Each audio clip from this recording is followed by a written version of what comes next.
Unified 911, anong matutulong namin sa'yo? Anya ti maitulong mi ken kahapon. Anong may tatabang ko sa imo? Unsay akong ikatabang nimo? Ngini makadabang na misal ka no? Sa anumang wika o dialekto, may tulong na darating sa iyo.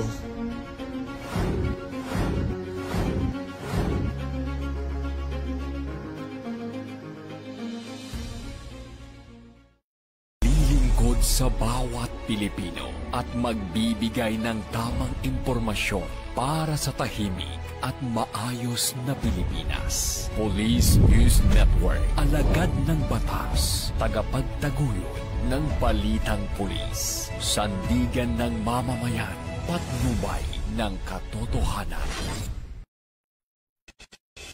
La Campo Crame, maghahatid ng pinakahuling kaganapan at nagbabagang balita. Ito ang PNN Police News Network. At ngayon, ang inyong mga tagapagbalita. Magandang araw, bagong Pilipinas. Ako ang inyong alagad ng batas, tagataguyod ng Balitang Pulis, Patrolwoman Sari Bernales. Maghahatid ng tamang balita, kwento ng pulis at serbisyo para sa mamamayan, at ito ang PNP News Online. Ang pangunahing balita ng Police News Network, alagad ng batas, tagataguyod ng Balitang Pulis.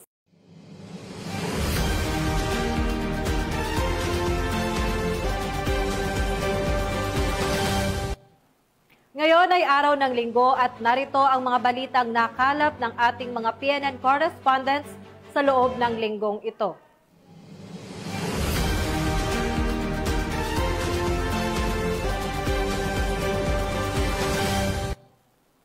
Limang hinihinalang tulak ng droga ang naaresto habang mahigit 100,000 pisong halaga ng shabu ang nakumpiska sa magkakahiwalay na operasyon ng PNP Caraga laban sa ilegal na droga.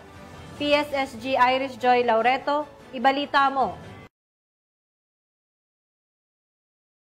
Nakumpiska ang halos 99,280 pesos na halaga ng hinihinalang shabu at arestado ang 5 sospek sa magkahiwalay na anti-illegal drug operation sa Caraga nito lamang September 23 taong kasalukuyan. Kinilala ni Police Brigadier General Marshal Mariano P. Maestrado IV, Regional Director ng Police Regional Office 13 ang naaresto na si alias Joe, isang high-valued target sa isinagawang bypass operation sa Barangay Mahay, Butuan City.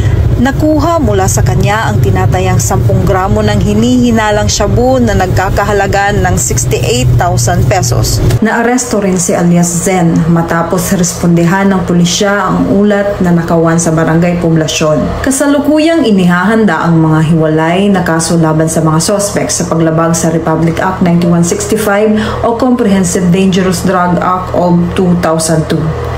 Mula dito sa Police Regional Office 13, ako ang inyong PNN correspondent, Police Staff Sergeant Iris Joy Laureto, alagad ng batas, tagataguyod ng Balitang Pulis.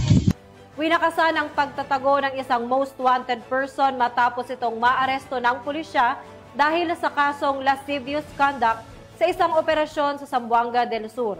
Alamin ang detalye ng report mula kay Patrolwoman Luis Marie Conde.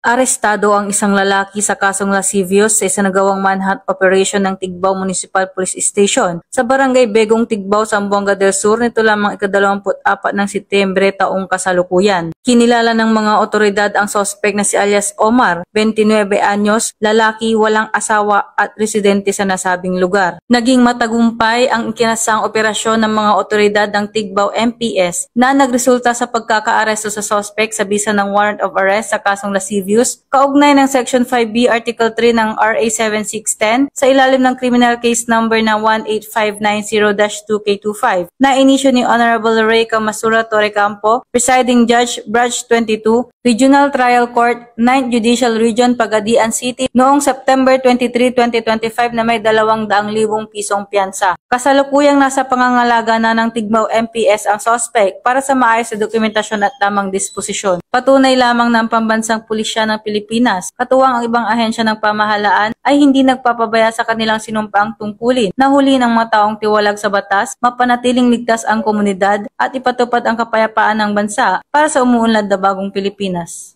Mula dito sa Zamboanga Peninsula, ako ang inyong PNN correspondent, Patrolwoman Luis Marie Conde, alagad ng batas, tagataguyod ng Balitang Pulis.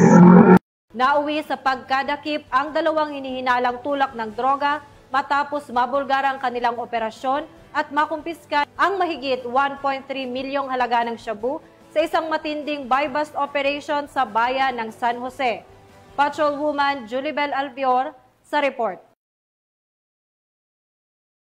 Nadakip ang isang high-value target at ang kanyang kinakasama matapos ang matagumpay na buy-bust operation na isinagawa ng mga operatiba na nagresulta sa pagkakakumpiska ng hinihinalang shabu na tinatayang nagkakahalaga ng 1.3 million pesos sa barangay May Batusur, San Jose Antique, 24 ng Setyembre taong kasalukuyan. Isinagawa ang operasyon sa pamamagitan ng koordinadong aksyon ang San Jose Municipal Police Station, Station Drug Enforcement Team, Antique Police Drug Enforcement Unit at PDEA Antique sa pamumuno ni Police Major Jeremy Ayan R. Magbanwa. Positibong kinilala ang mga naaresto na sina alias Jojo Sungi, 38 anyos lalaki at kabilang sa priority target list ng Philippine Drug Enforcement Agency at ang kanyang live-in partner na si alias Cheche, 21 taong gulang, babae at residente ng Bilisan Antique. Na-recover mula sa mga suspect ang isang sachet ng hinihinalang shabu na ginamit bilang buy-bust item, isang nut type plastic na naglalaman ng hinihinalang shabu, 4 na karagdagang sachet kabilang ang isang brown crystalline substance, buy-bust money at iba pang non-drug items. Umabot ang kabuuang timbang ng mga nakumpiskang suspected shabu sa humigit kumulang 170 gramo at may estimated street value na 1,330,000 pesos. Sa kasalukuyan nasa kustodiya na ng San Jose Municipal Police Station ang mga naarestong suspect para sa dokumentasyon at sasampahan ng kasong paglabag sa Republic Act 9165 o Comprehensive Dangerous Drugs Act of 2002. Ang matagumpay na operasyon ay patunay ng walang tigil na dedikasyon ng Antique PNP na mapanatili ang kaligtasan at kaayusan ng kanilang nasasakupan. Mula dito sa Police Regional Office 6, ako ang inyong Police News Network Correspondent, Patrolwoman Julibel Albior, alagad ng batas sa kataguyod ng Balitang Pulis. Isang wanted person na haharap sa kasong carnapping o Republic Act 10883 or the new Anti-Carnapping Act of 2016 ang huli ng PNP Highway Patrol Group sa isinagawang police operation sa Barangay San Miguel, Puerto Princesa City, Palawan.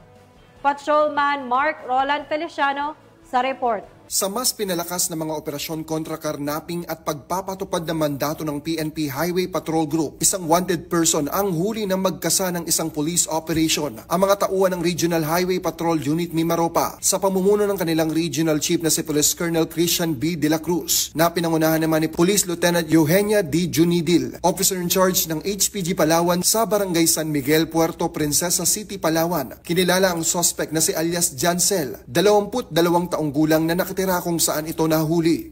Matagumpay pong nakapag-aresto ng isa nating most wanted person. Ito po ay si AKA Jancel May Alcarte.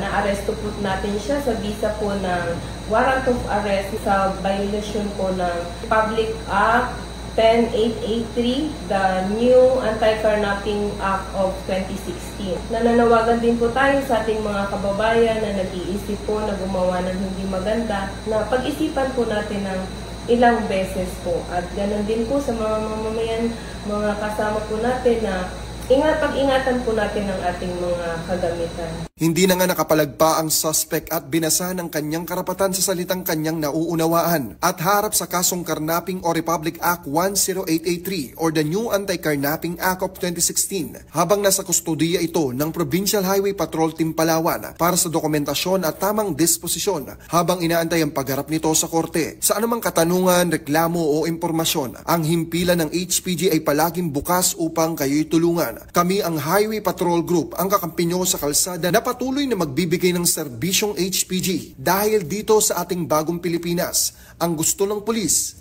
ligtas ka. At sa iba pang balitang serbisyong HPG, tumutok lamang sa aming YouTube channel at Facebook page na Police News Network. Mula sa tanggapan ng kakampi nyo sa kalsada, ako po si Patrolman Mark Roland Feliciano para sa Police News Network, alagad ng batas, tagataguyod ng balitang pulis. Arestado ang isang lalaki matapos mahuling nagbebenta ng chainsaw nang walang kaukulang lisensya at permit sa Barangay San Sebastian, Tarlac City.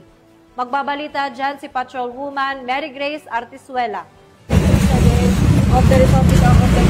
Isang 27 anyos na lalaki ang naaresto sa Barangay San Sebastian, Tarlac City matapos makumpirmang nagbebenta ng chainsaw online na walang kaukulang lisensya at permit mula sa kinaukulang ahensya ng gobyerno. Batay sa ulat, isang Facebook post ang namataan ng mga otoridad kung saan ibinebenta ang chainsaw sa halagang 5,000 piso. Agad na ikinasan ng mga operatiba ng Olongapo City Cyber Response Team ng RACO 3 ang isang entrapment operation na nauwi sa matagumpay na pagkakaaresto ng suspect. Nahaharap ngayon ito sa kasong paglabag sa Republic Act No. 9175 o Chainsaw Act of 2002, isang batas na nagalayong regulahin ang pagmamayari, pagbebenta at paggamit ng chainsaw upang maiwasan ang iligal na pagtutroso at mapangalagaan ng kalikasan. Tumanggap ng prestihiyosong pagkilala ang Regional Police Community Affairs and Development Unit 4A sa ginanap na 31st National Crime Prevention Week, culminating activity ng 59th NAPOLCOM Founding Anniversary na idinaos sa The Monochrome Events Place sa Nuvali, Santa Rosa City, Laguna. Patrolwoman Mary May Sarturio sa report.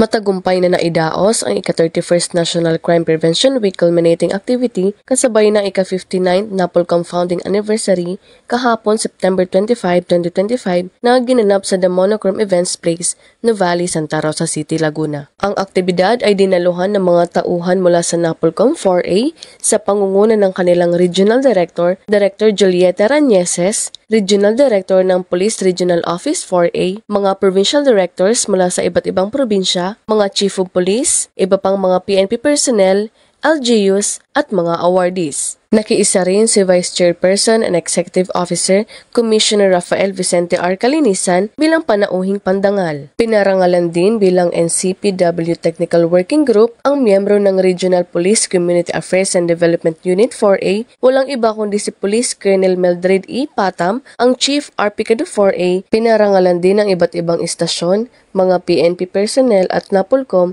sa kanilang huwarang pagganap, pagsikap at kontribusyon sa tagumpay at sa mga makabuluhang programa, proyekto at aktibidad sa pagpigil sa krimen sa rehiyong Calabarzon. Ang naturang aktibidad ay naglalayong mas mapatatag pa ang ugnayan ng lokal na pamahalaan, kapulisan at mamamayan para sa mas ligtas, mas maayos at mas matatag na pamayanan.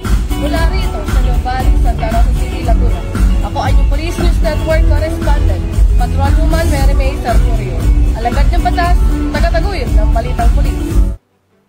At yan ang mga balitang nakalap ng ating PNN correspondents mula Luzon, Visayas at Mindanao sa loob ng linggong ito. Sa ngalan ng pamunuan ng Philippine National Police sa pangunguna ni Acting Chief PNP, Police Lieutenant General Jose Melencio Nartates Jr. at sa pamumuno ni President Ferdinand Marcos Jr., kami ay maglilingkod sa bawat Pilipino at magbibigay ng tama at balanseng balita. Dahil dito sa Bagong Pilipinas, ang gusto ng pulis, ligtas ka.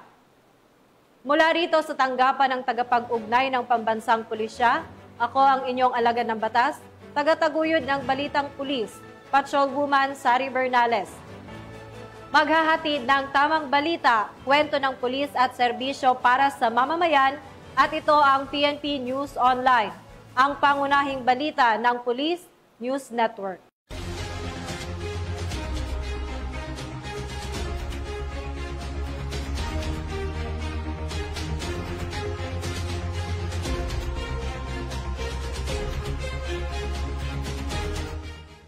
Police News Network, alagad ng batas, tagapagtaguyod ng balitang pulis.